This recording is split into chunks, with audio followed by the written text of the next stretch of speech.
La réponse cash de Sadio Mané à l'Arabie Saoudite, Kylian Mbappé accueilli comme un roi au Cameroun. Bonjour à tous, merci de nous suivre sur Afrique Sport pour la matinale du vendredi 7 juillet 2023. Nous l'ouvrons avec la CAN. De passage en conférence de presse cette semaine, de reprise bien évidemment, Michel Derzakarian, l'entraîneur de Montpellier, a déjà poussé un énorme coup de gueule contre la CAN. À l'occasion de sa première conférence de presse pour la reprise de saison, le technicien arménien a évoqué la saignée africaine à venir pour la paillarde en hiver. Bien sûr qu'on en parle avec le président, on en a discuté tout à l'heure avec Laurent Nicolin. C'est un problème pas que pour nous, mais pour beaucoup d'équipes. Cette CAN, il devrait la mettre l'été comme tout le monde et personne ne serait emmerdé, a-t-il notamment lâché. Rappelons que la CAN 2023 devait initialement se dérouler en été avant d'être repoussée à l'hiver suivant, officiellement pour des raisons météorologiques, la période de juin-juillet correspondant à la saison des pluies en Côte d'Ivoire. En janvier 2024, les Héroltais seront effectivement orphelins de plusieurs cadres internationaux africains qui disputeront la CAN 2023 en Côte d'Ivoire. Les Maliens Falaye Sako, 32 caps, 1 but, Kiki Kouyaté, 25 caps et le Guinéen Isiaga Silla, 74 caps, 3 buts, pourraient rater jusqu'à 5 matchs de championnat et 3 rencontres de Coupe de France. Le Camerounais Enzo Tchato, qui a célébré sa deuxième cape en mai dernier, pourrait également manquer à l'appel en cas de qualification des Lions indomptables du Cameroun pour la phase finale. Après ça, nous enchaînons avec Hakim Ziyech. Galatasaray serait-il le prochain point de chute d'Hakim Ziyech?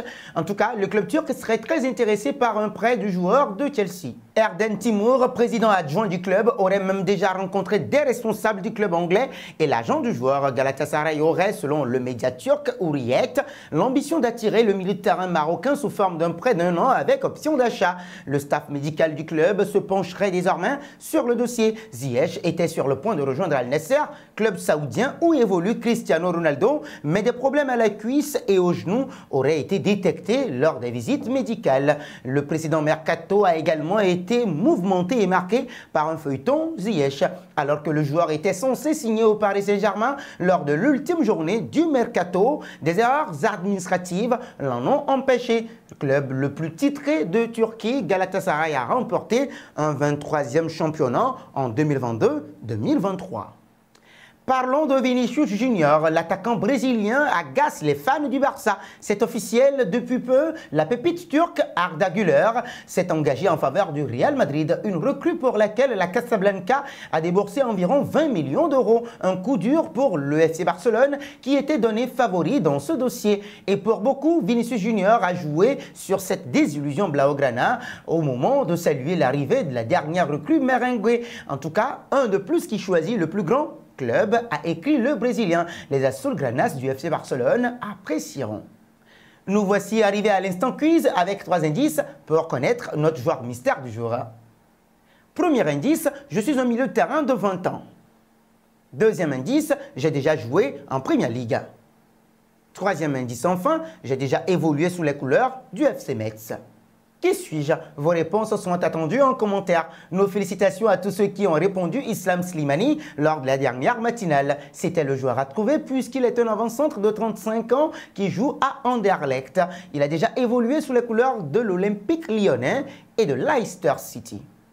Partons en Angleterre avec Bernardo Silva. Le club saoudien de Pro League Al Hilal cherche à recruter la star de Manchester City, Bernardo Silva, cet été. Selon ESPN, le club serait prêt à offrir à l'international portugais près de 500 000 livres sterling par semaine. Cela équivaut à près de 3 fois son salaire actuel à l'Etihad Stadium, bien que City soit l'un des clubs les plus riches du monde. Football Transfer évalue Silva à 76,4 millions d'euros et seule une poignée de joueurs de City se voit attribuer une valeur de transfert attendue VTA supérieure à celle de l'ancien monégasque. C'est le résultat d'années excellentes de performances constantes, bien évidemment, la valeur de Bernardo Silva ayant constamment dépassé les 50 millions d'euros depuis janvier 2019.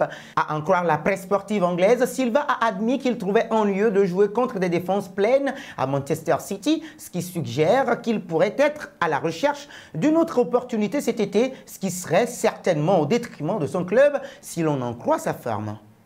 Nous enchaînons avec Kylian Mbappé. Nous vous l'annoncions en titre. Le natif de Bondy et capitaine des Bleus de la France s'est rendu ce jeudi au Cameroun, le pays natal de son père Wilfried. Pour l'occasion, la star du Paris Saint-Germain et de l'équipe de France a eu droit à un accueil présidentiel. Kylian Mbappé passera au moins 72 heures au Cameroun. Selon le programme dont l'agence française a eu copie, Mbappé rendra visite ce vendredi matin aux enfants sourds et malentendants de la Fondation de l'éducation et la promotion des personnes déficientes auditives dans la banlieue de la capitale, puis participera à un match de basket. Mbappé contre Joachim, contre le fils de Yannick Noah et ancienne star de la NBA. Dans l'après-midi, KM7 prendra part à une rencontre face au FC Vendée-Toudi, club de 2e division camerounaise, présidé par Yannick Noah. Enfin, samedi, le prodige français mettra le cap sur Douala, où il visitera une école de sa fondation et le village de Djebalé, hameau natal de son père. C'est une occasion pour lui de visiter à Yaoundé et à Douala les deux écoles réhabilitées par son association Inspired by Kiem, d'aller sur les traces de ses ancêtres à Djebalé,